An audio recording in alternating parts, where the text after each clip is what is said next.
Contact of Contamination by Sophia Sandoval, Riley Hoffman, Beatrice Rosette, and Zachary Greenberg.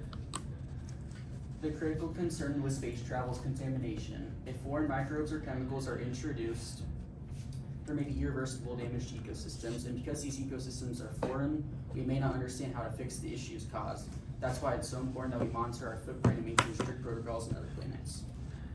our question and answer. Is it ethical to risk contaminating other planets in pursuit of human exploration of space?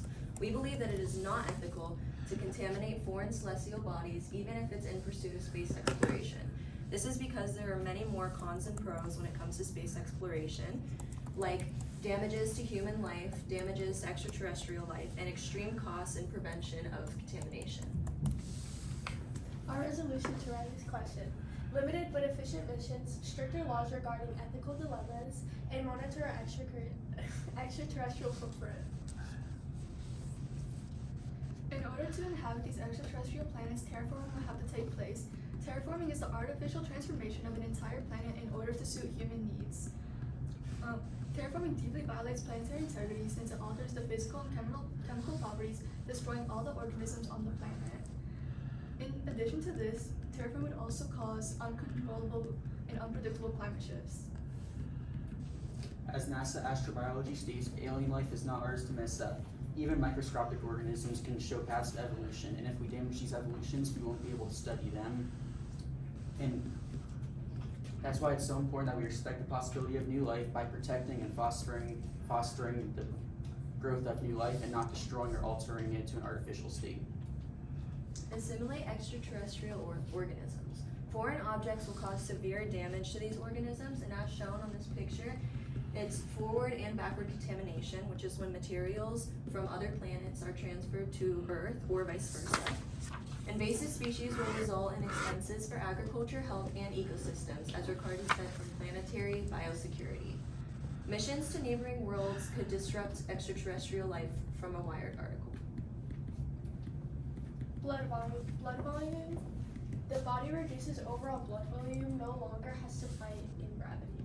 As a result, astronauts are dizzy and faint when they return to Earth because their body's not used to it. Negative pressure suits can pull blood back to your lungs.